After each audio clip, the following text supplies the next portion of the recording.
Choy, pakinggan mo ang kwento. Dear Papa Choy, ng pusong naligaw sa mundo. Dear Papa Choy, kung pag-ibig ay Dear Papa Choy, magandang araw po sa inyo at sa lahat ng nakikinig sa inyong channel. Ako po si Bergie. Hindi ko po tunay na pangalan. 39 years old from Cebu. Sana po ay mabigyan nyo rin ako ng payo. Grabe ka talaga, mahal. Natatawa kong sabi habang hinampas ko ng unan ang asawa kong si Ramon. Ngumisi lang siya. Sabay hila sa akin palapit. Ano? Ayaw mo na agad? Hindi sa ayaw, pero nakakapagod din, no? Kunwari, nag-iisip na sagot ko. Bukas aalis na ako. Banat niya, sabay kindat sa akin. Napailing na lang ako. Ayun na nga kaya mamimiss ko to. Mismo ko o mismo to? Pangaasar pa niya. Di pareho. Sagot ko agad, sabay tawa. Humiga siya ulit at hinila ako para sumandal sa dibdib niya. Natahimik kami saglit. Ramdam ko yung tibok ng puso niya na parang gusto kong i-freeze yung moment na yun. Basta mag-iingat ka dun, ha? Sabi ko ulit na medyo mahina ang boses. Oo naman, para sa inyo to Bibilisan ko lang mag-ipon, tapos uuwi na ako. Sagot niya, sabay halik sa noo ko. Napangiti ako. Pero deep inside, may konting kirot na naman. Hindi kasi madali na lalayo sa pamilya mo. Lalo na at ang katuwang mo sa buhay. Bigla siyang bumangon ng konti at tumingin sa akin. O siya, last na talaga, sabi niya. Last na ano? Kunwaring inosenteng tanong ko. Gumiti siya ng pilyo. Alam mo na yun. Napatawa na lang ako. Sige na nga, ikaw talaga. Lumapit siya ulit sa akin at yumakap ng maigpit. Sa gabing yon, ay wala na muna kaming iniisip na bukas na paghihiwalay. Basta ang alam lang namin ay magkasama pa kami kahit sandali na lang. Matagal na kami mag-asawa ni Ramon, Papa Choy. Halos 13 taon na. Hindi man perpekto, pero masasabi kong okay naman kami. May away minsan, pero naaayos din agad. May isa kaming anak na lalaki. 12 years old na at nag-aaral na. Dati okay naman ang trabaho ni Ramon. Pero habang tumatagal, ay napansin namin na hindi na sapat yung kinikita niya. Lalo na't tumataas na yung gastusin at nag-aaral na ang anak namin. Kaya napagdesisyonan niyang mag-abroad. Kahit mahirap ang magkalayo. Ako naman ay sa bahay lang. Ayaw din kasi ni Ramon na magtrabaho ako. Gusto niya ay tutok ako sa bahay at sa anak namin. Sabi niya ay siya na raw bahala sa lahat. Kaya kahit minsan gusto kong tumulong, ay sinusunod ko na lang siya para na rin hindi kami nagtatalo. Kinabukasan ay lumipad na nga si Ramon. Maaga kaming gumising para ihatid siya sa airport. Tahimik lang ako halos buong biyahe. Habang siya naman ay pilit nagpapatawa. Ayaw ko kasing umiyak sa harap niya. Pero ramdam ko na yung bigat sa dibdib ko. Pagdating namin doon, syempre, hindi mawawala yung yakapan at mga bilin. Mag-iingat ka, ha? Paulit-ulit kong sabi. Ikaw din. sagot niya. Tapos niyakap niya kami ng anak namin ng mahigpit. Ilang sandali lang ay tinawag na siya ng mga kasabay niya para pumasok. Doon ako hindi nakapagpigil. Tumulo na yung luha ko habang pinapanood siyang palayo. Pag-uwi namin ng bahay ay ang lungkot na. Parang ang tahimik bigla. Yung kama na magkasama lang kami nung gabi ay biglang ako na lang mag-isa.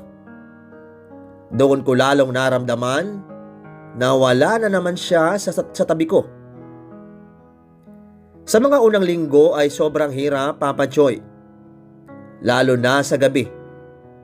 Sanay ako na may kayakap at may kausap bago matulog. Pero biglang ang hawak ko na lang ay yung unan at pilit na natutulog kahit hindi agad dinadalaw ng antok. Pero buti na lang talaga at naroon ang anak namin. Siya yung naging takbuhan ko para hindi ako tuluyang malungkot. Araw-araw ay hinahatid ko siya sa school tapos sinusundo ko rin pag-uwian. Kahit gano'n na paulit-ulit lang ay malaking bagay na sa akin yung may kasama ako sa bahay. Minsan, nagbabanding kaming dalawa ng anak ko. Nanonood ng movie, kumakain sa labas, o kaya nagkukwentuhan lang. Doon ko nararamdaman na kahit papaano ay buo pa rin kami kahit wala si Ramon sa tabi namin. Si Ramon naman tuwing may free time siya ay tumatawag. Video call kung kaya. Kahit pagod siya galing trabaho, ay sinisigurado niyang makakausap niya kami. Kumusta kayo dyan? Lagi niyang tanong. Ayos lang. Miss ka na namin ng anak mo. Sagot ko naman. Yung anak namin ay excited lagi pagkausap yung papa niya. Kinukwento niya lahat like school, mga nangyari sa araw niya at kahit yung maliliit na bagay. Nakangiti lang ako habang pinapanood sila. Minsan, pag kami na lang ni Ramon yung magkausap, ay doon ko nasasabi yung totoong nararamdaman ko. Ang hirap pala talaga pag wala ka. Sabi ko, tiis lang, mahal. Para naman sa atin to eh. Sagot niya. Alam ko naman yun, Papa Choy. Alam kong ginagawa niya lahat para sa amin. Kaya kahit mahirap ay kinakaya ko. Pero hindi ko rin maikakaila na may mga gabi talaga na bigla na lang akong malulungkot. Yung tipong tahimik lahat. Tapos maiisip ko siya. Kung kumusta na ba siya, kung pagod na ba siya, at kung okay lang ba siya doon. Doon ko na-realize kung gaano ko siya kamahal at kung gaano kahirap yung ganong setup. Pero wala eh. Kailangan naming tiisin para sa future namin. Kaya araw-araw ay ganun lang ang routine ko. Bahay, anak, konting banding. Tapos hintay ng tawag niya. Yun na nga yung naging mundo ko habang malayo siya sa amin. Sa paglipas ng mga buwan ay unti-unti na ring nasanay yung sarili ko na malayo si Ramon. Hindi na tulad nung una na halos gabi-gabi ako umiiyak. Natuto na rin akong maging strong kahit papaano. Pero syempre, hindi naman mawawala yung pagkamiss ko sa kanya. Lalo na pag lumalabas kami ng anak ko. Halimbawa, nasa mall kami, tapos makakakita ako ng mag-asawa na magkasama. Yung simpleng naglalakad, nagtatawanan, o sabay kumakain. Hindi ko maiwasang mapaisip na sana ganon din kami. Kahit sanay na ako, may part pa rin sa akin na hinahanap ang presence niya. Hanggang sa isang araw, ay naisipan kong mag-general cleaning sa bahay. Ewan ko ba, parang sinipag lang ako bigla. Dilinis ko halos lahat, like yung kwarto, kusina, sala, pati banyo. Yung tipong walang pahinga kasi gusto ko matapos agad. Matapos ang ilang oras, doon ko naramdaman na parang may mali. Biglang sumakit yung katawan ko, lalo na sa likod. Yung tipong kahit tumayo o umupo ako, ay ramdam na ramdam ko yung kirot. Aray! Napadaing na lang ako habang nakahawak sa likod ko. Pinilit ko pa rin kumilos, pero halata na hirap na ako. Sakto naman ay dumating yung kumari kong si Raquel. Bigla na lang siyang sumulpot sa bahay. Uy, Marikoy! Bungad niya. Pagpasok pa lang niya ay napansin na agad niya ako. Anong nangyari sa'yo? Bakit parang hirap na hirap kang gumalaw? Napaupo ako ng dahan-dahan. Ay Mari, naglinis kasi ako kanina. Parang nabigla ang katawan ko. Sagot ko habang nakasimangot. Lumapit siya at tinignan ako. Saan bang masakit? Sa likod. Sa likod ko Mari, sobra. Sabi ko. Napailing siya. Naku bakit ba kasi binigla mo ang linis? Wala sinipag lang talaga ako. Sagot ko na pilit tumatawa kahit masakit. Umupo siya sa tabi ko. Alam mo, kailangan mo ng masahe. Napatingin ako sa kanya. Masahe? Oo, may kakilala ko. Nag-home service. Pupuntahan ka mismo dito sa bahay ninyo. Sobrang okay yun. Sabi niya. Napakunot ako ng noo. Ay naku, wag na Marikoy. Nahiya ako sa ganun. Bakit ka mahiya? Trabaho naman nila yun Sabat niya. Ewan ko, parang hindi ako sanay. Tsaka okay lang naman to. Mawawala rin siguro to. Sabi ko, kahit halata namang hindi. Tinignan niya ako ng seryoso. Girl, kita ko sa'yo. Hindi na yan simpleng sakit. Kailangan mo na talaga ng masahe. Napabuntong hininga ako. Totoo naman, Papa Choy. Sobrang sakit na talaga. Kahit anong galaw ko, ay ramdam na ramdam ko. Tsaka isipin mo, deserve mo naman yan. Araw-araw ka sa bahay naglilinis, nagluluto, tapos maglalaba pa. Wala ka nang halos pahinga. Napaisip ako sa sinabi niya. Oo nga naman. Wala na nga ako ibang ginagawa, kundi asikasuhin yung bahay at anak ko. Bihira ako maglaan ng oras para sa sarili ko. Pero kasi, nag-aalangan pa rin ako. Ano pa? Ako nang bahala. Magre-refer safe yun. Kilala ko naman yun Pangungulit niya. Napatingin ako sa kanya. Tapos napahawak ulit ako sa likod ko. Sige na. Pumayag ka na. Para hindi ka nagtitiis sa sakit ng likod mo. Sabi niya. Napailing ako, pero napangiti na lang din. Sige na nga, titignan ko. Ngumiti siya ng abot hanggang tenga. Sa totoo lang ay hindi ko akalain na papayag ako sa ganon. Pero siguro nga, kailangan ko ring magpahinga kahit konti. Hindi ko pa alam noon na yung simpleng desisyon na yon ay magdadala pala ng malaking pagbabago sa buhay ko. Kinabukasan ay dumating nga si Raquel at may kasama na siyang lalaki. Marikoy, ito na yung sinasabi ko sa'yo si Kiko. Siya yung magmamasahe sa'yo.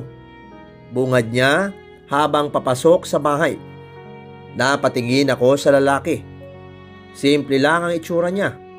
Malinis, tapos may dalang maliit na bag. Ngumiti siya agad.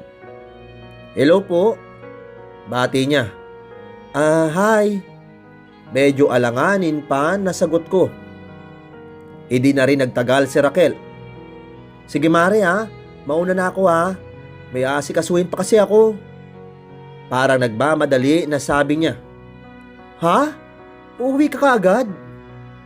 Gulat na tanong ko. Oo, okay na yan. Mabait yan si Kiko.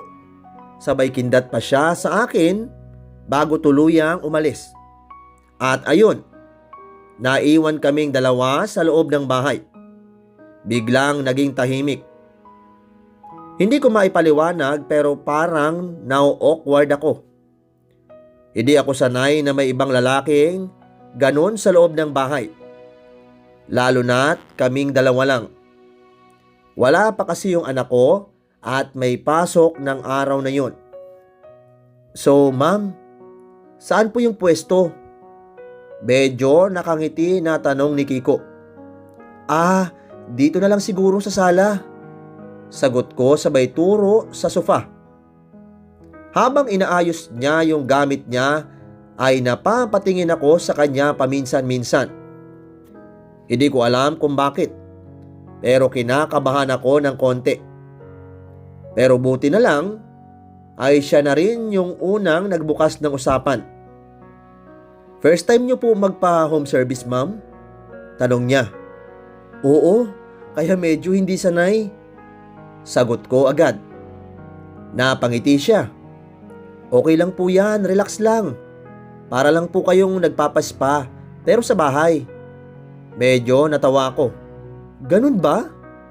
Oo naman, tsaka wag po kayong kabahan ma'am. Biro pa niya. Huy, ikaw kaya tong nagpapakaba?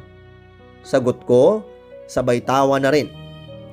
Doon na medyo gumaan yung pakiramdam ko, Papa Choy. Napansin ko na medyo kalug siya at madaldal. Yung tipong hindi ka maiilang kasi marunong makisama. Game na po? Tanong niya. Sige, sagot ko, sabay higa ng maayos. Noong nagsimula na siyang magmasahe, ay doon ko talaga na-feel yung sinasabi ni Raquel. Yung iba yung hagod niya. Hindi masakit, pero ramdam ko na naaabot yung mga naninigas na parte ng katawan mo. Okay lang po ba yung pressure? Tanong niya. Oo. Sagot ko at halos mapapikit na ako. Unti-unti ay parang nawawala yung sakit ng likod ko. Yung bigat ng katawan ko ay parang gumagaan. Hindi ko na namalayan na napaparelax na ako ng todo. Grabe, ang sarap pala. Nasabi ko. Siyempre po. May konting yabang, pero nakangiting sagot niya. Napangiti na lang din ako. Sa totoo lang ay matagal na nung huli akong nakafeel ng ganun ka-relax. Yung tipong wala kang iniisip kahit saglit. Habang tumatagal ay hindi ko namalayan na nagiging komportable na ako sa presence niya. Hindi na ako naiilang tulad nung una. Hanggang sa matapos yung oras niya. Sige po ma'am, okay na po tayo. Sabi niya habang inaayos ulit yung mga gamit niya. Umupo ako at inunat yung katawan ko. Ay, ang gaan ng pakiramdam ko. Medyo nakangiting sabi ko. Good po, ganun talaga dapat. Sagot niya. Tumayo na siya at nag-ayos para umalis. Salamat po ma'am, sabi niya. Bago siya tuluyang lumabas, ay huminto siya saglit. Ma'am, ito nga po pala ang number ko. Para po kung gusto niyo ulit magpamassage, message niyo lang po ako. Sabay abot ng maliit na papel at tinanggap ko naman. Sige, salamat. Lumipas ang 3 araw, pero ramdam ko pa rin yung sakit ng katawan ko. Hindi na siya ganon kalala tulad nung una.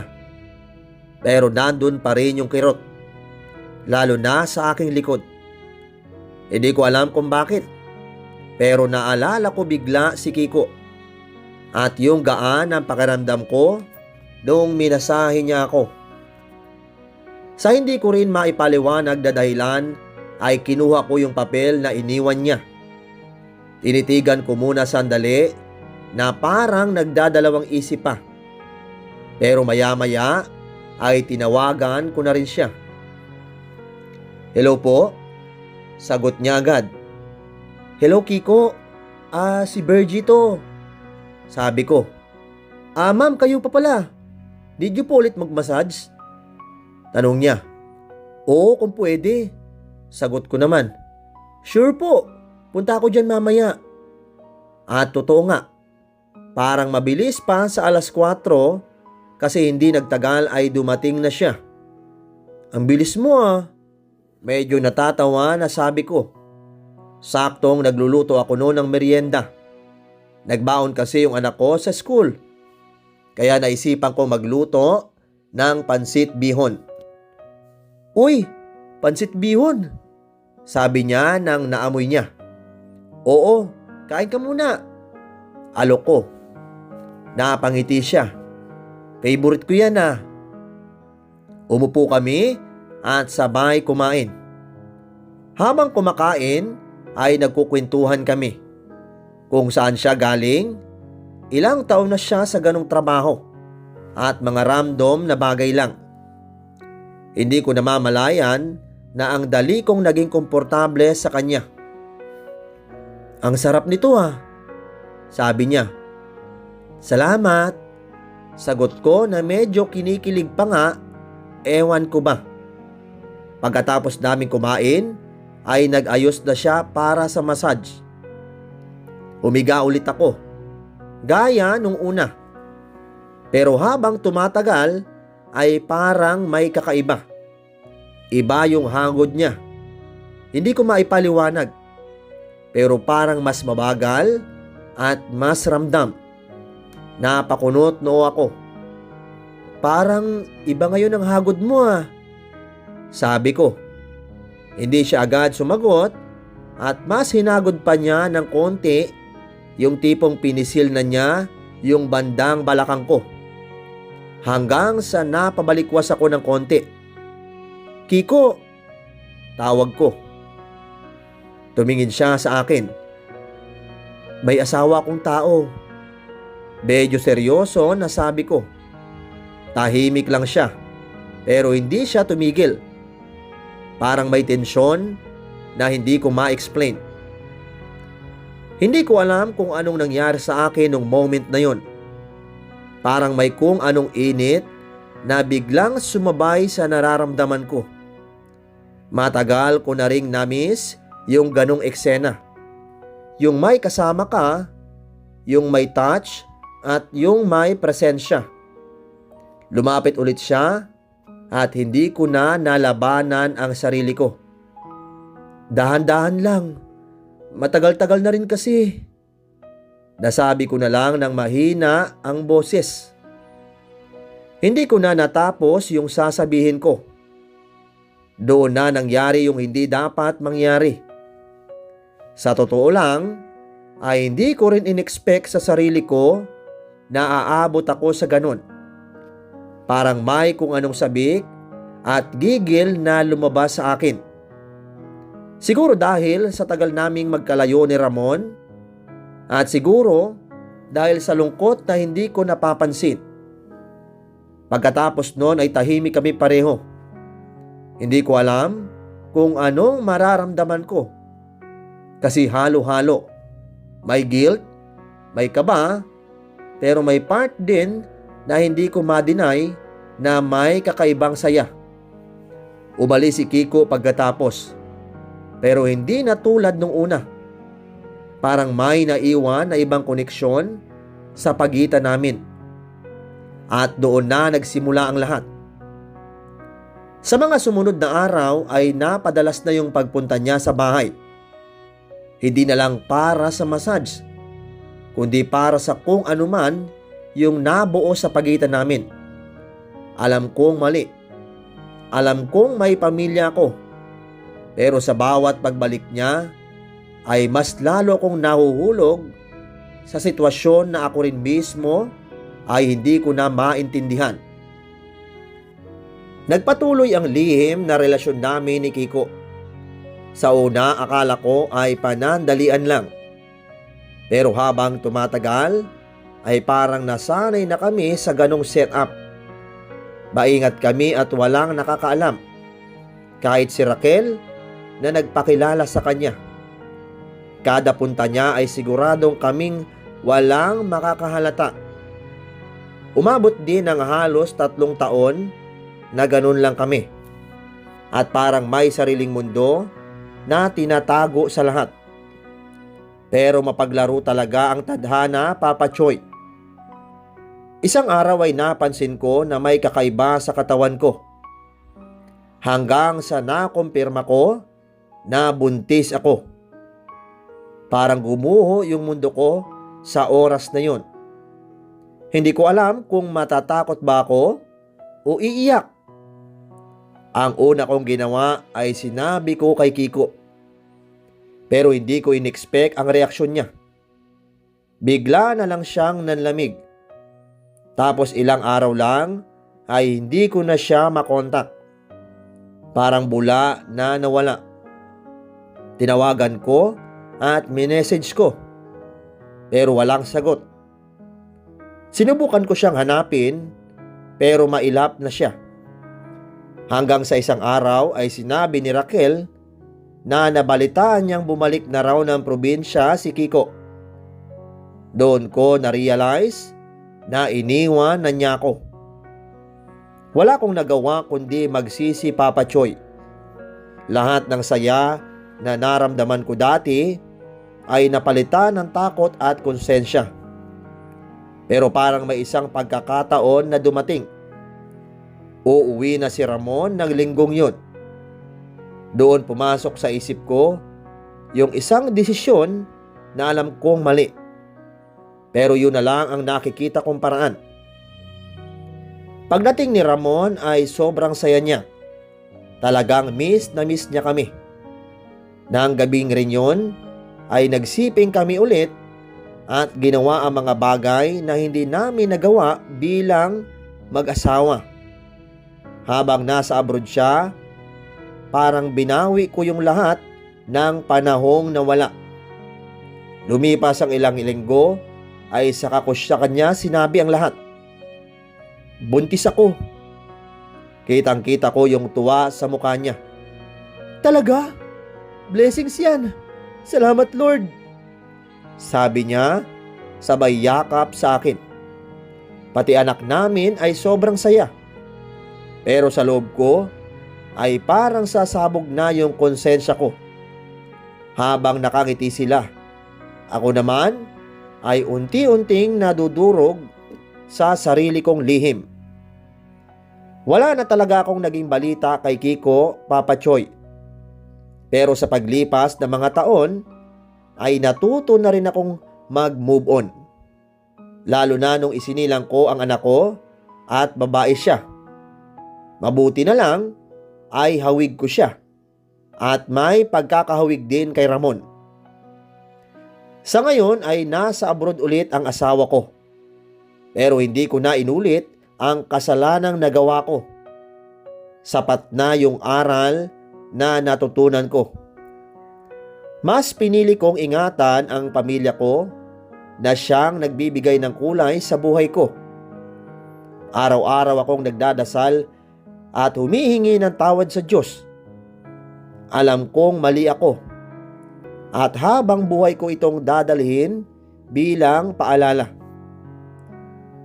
Alam mo, Bergie, ang pagkakamali ay parte ng pagiging tao. Pero ang mahalaga ay kung paano tayo bumangon at nagbago. Pahalagahan mo ang pamilya mo at panatilihin ang tiwala sa isa't isa.